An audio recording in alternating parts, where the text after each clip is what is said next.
আমার সাথে আছেন প্রজেক্ট ইঞ্জিনিয়ার নূর মোহাম্মদ জুয়েল। এই পুরো প্রজেক্টটা ওনার দায়িত্বে কনস্ট্রাকশনটা হচ্ছে। তো আমরা ওনার সাথে একটু কথা বলার চেষ্টা করি বিভিন্ন কিছু ইনফরমেশন নেওয়ার জন্য।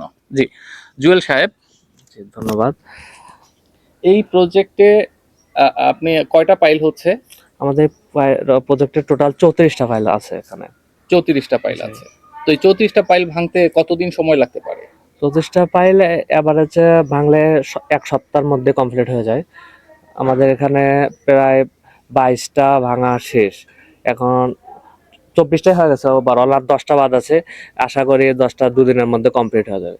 এখানে আমাদের এবারে 3.5 ফিট 3 ফিট করে ভাঙতে হচ্ছে ওভারঅল।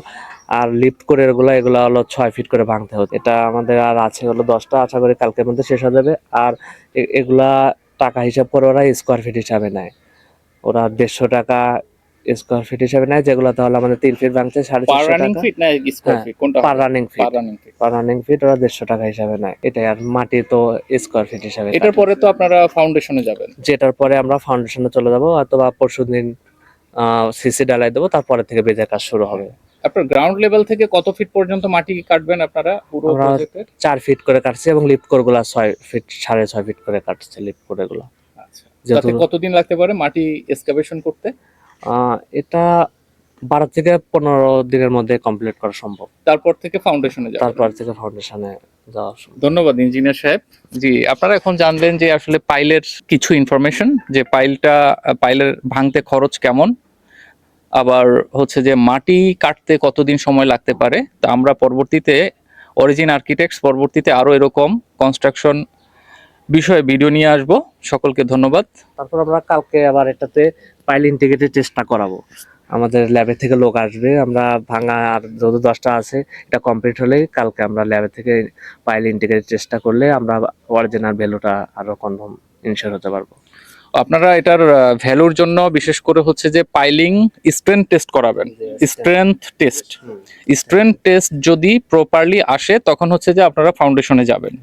আচ্ছা, এই স্ট্রেংথ টেস্টটা আমরা দেখছি যে বিভিন্ন জায়গায় এটা খুব একটা করা হয় না, কিন্তু আপনারা কেন করছেন?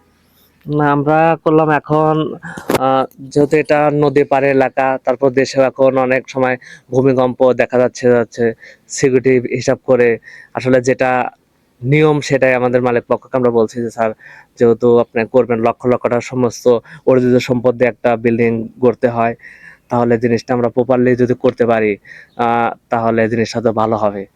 যেহেতু আমাদের মালিকও এখানে কাজের ক্ষেত্রে উনি বলছে কোনো কিছুতে কমতে রাখবে না, যা যা প্রয়োজন যাতে আমাদের কাজটা সুবিধা এবং পারফেক্ট হয় ডিজাইন অনুযায়ী, সেই অনুযায়ী আমরা বলছি। এর জন্য সে বলছে চেষ্টা করেন। ধন্যবাদ ইঞ্জিনিয়ার সাহেব আজকের এই আপনার নলেজ শেয়ার করার জন্য। আমাদের চ্যানেল থেকেও আপনাকে অভিনন্দন এবং ধন্যবাদ জানাচ্ছি।